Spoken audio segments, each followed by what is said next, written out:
one team who are absolutely flying this season, and aren't they just? Liverpool, 13 games unbeaten, top of the Premier League table, and manager Arne Slot believes the team are exactly where they're meant to be. We are not inside this building. Okay, the screens are on and we see all the time all these news coming along, but never on the news it says, oh, Liverpool is doing great, Liverpool is doing great. So we are just here to do our work, and it's not that it is the first time that this club is where it is at the moment. So it's, I think for most of these players, it's a normal situation, and I don't think they get carried away at all by us being top of the league at the moment. Right, joining us now for more on that game, and his former Liverpool, Villa and Republic of Ireland midfield, a good friend of yours, teammate yourself as well, Andy. Yes. talkSPORT pundit Ray Houghton. Ray, a very good morning, mate. How are you this morning? Morning, Razor. How are you, boy? Yeah, we're in top form, mate. Top form, Ray. Listen, what a start that Liverpool have had. The kind of hiccup, Forest aside, has it surprised you, Ray? And I've got to say, the way Arne Slot's come in, he's been a great listen, and he's playing everything down. He's been terrific, hasn't he? Well, he found the Premier League pretty easy at the moment, boys, isn't he? Well, yeah. The 11 games that they've played with the 9 wins, the 1 draw and the 1 defeat. But they've had a couple of hiccups. I mean, I was up there for the Nottingham Forest game. Forest done really well, played really well in that occasion. Likewise with Brighton. The first half, Brighton is the best away team I've seen at Anfield this season. They were absolutely brilliant. Tactically, they outperformed Liverpool. But in the second half, Liverpool closed better, won the second ball, done all the hard bits of the game, and then got the rewards with the goals and ended up winning the game 2-1. So far, so good. But as you boys know, coming up in December, there's so many games for Premier League teams. Liverpool have got 9 games in December. 7 of them are Premier League matches. Yeah. And that's going to really determine, where they could end up. If they have a really good December, then it'll be up to the others to try and catch them. Yeah. Just saying, Ray, about Ryan Gravenberch, he wasn't I never saw him as a kind of holding midfielder. Obviously, he's got tremendous energy and great athletic ability. But he does give them a little that extra, just little bit of security in there, doesn't he? That sometimes when McAllister, great player as he is, but when he was the sitting and holding midfielder, they didn't always look quite so sure.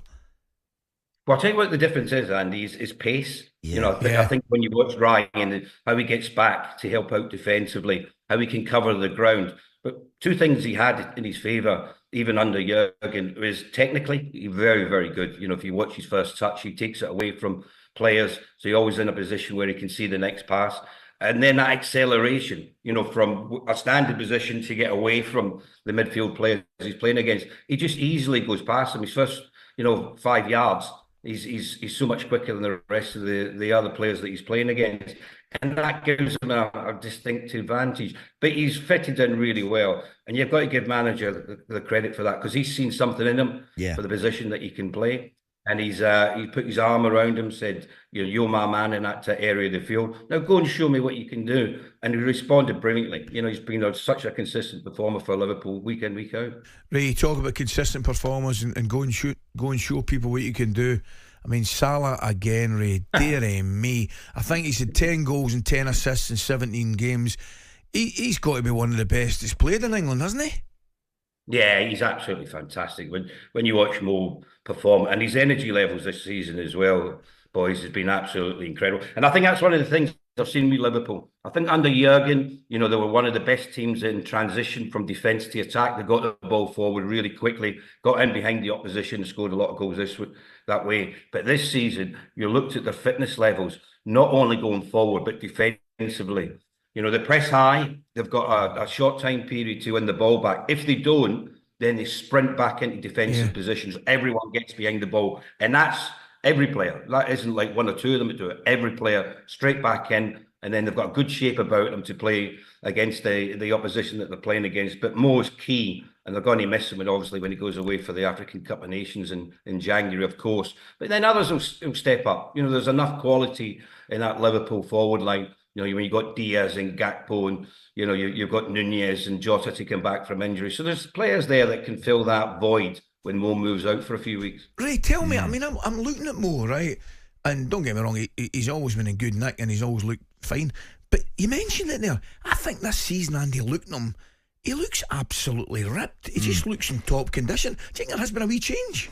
I mean, that might have been. There might have been something that pre-season Ray he's done this, and as you get older, you do have to make a few adjustments to try and stay in the best shape you can possibly be. But he looks in great nick all round, Ray, doesn't he?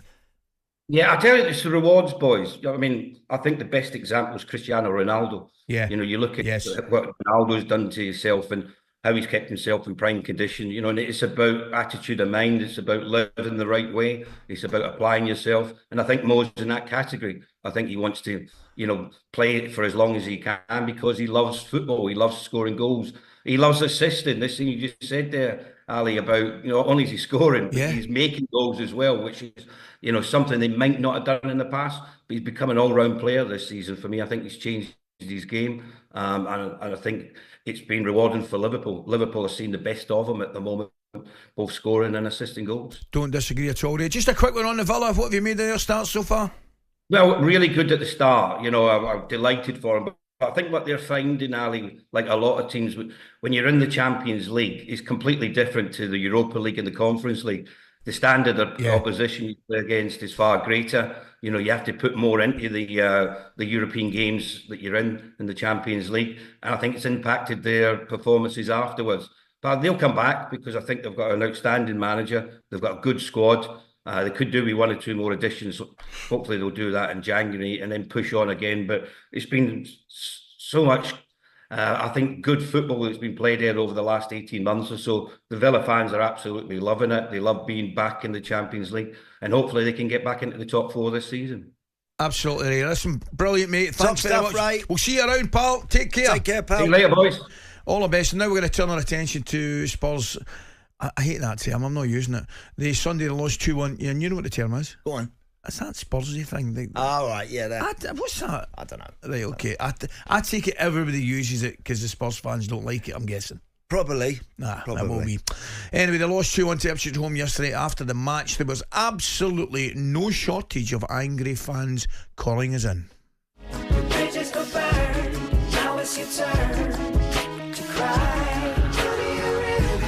I don't know where we stand with Ange, if I'm honest. I don't know if it's him, I'm not sure if it's the players, but I've never felt this disconnected from the club at the moment, unfortunately. I want to put it simple. I am Ange out. 5 games out of 11, that's 50% of our games this season we've lost. Yeah. We are going from bad to worse. We're rotten from the top to the bottom, and it can't go any longer, and something has to be done about it. I just wanted to say absolutely pathetic yet again. Do everyone a favour and just put Ryan Mason back in charge. At least he knows what he's doing, and we play some good stuff, and he's the in-between between Ange and Conte. We need a change. It's just getting worse. He ain't good enough to be Tottenham manager. He's not good enough. He has not got a plan B. He couldn't even motivate a can of tuna. I don't know how you start. How would you've got to open it, the can of tuna, if you're going to motivate it, I would imagine. How do you start motivating a can of tuna? I mean, oh man, listen, not that long ago when everyone was saying, I tell you what, it's nice to see Spurs having a real go, and it's a different and do you remember, it seems like a long time ago now, that a crazy game against Chelsea that night. Do you remember when he was holding eyeline out, but everyone, he was going, this is what I do and you're going to have to get used to it, and I think people have gone with it. But right now, there are games and there are points that they're missing out on that really and truly you would expect them not to. Tell you, mate, don't care what they say. They miss that centre back. They miss the biggie. Well, of course they do. They miss it. His pace is better believe it. Is so crucial, Ali. It really is. But there is something not right. Yeah, exactly. There's something a little bit more than that. Remiss. You know, and again, I think now this is where these managers, this is where they earn their big bucks, mate, isn't it? Yeah. You know, he's got to come up with the ideas, and also clearly Ange is one of those guys. I've seen some clips of him when he's talking to players at some of his previous clubs, and you know, and he likes to motivate his players with the way that he talks to them during the week. Well, I tell you what, he's got to do it now. He's got to get it right, hasn't he? Absolutely. talkSPORT Breakfast, waking you up Monday to Friday morning from 6 a.m.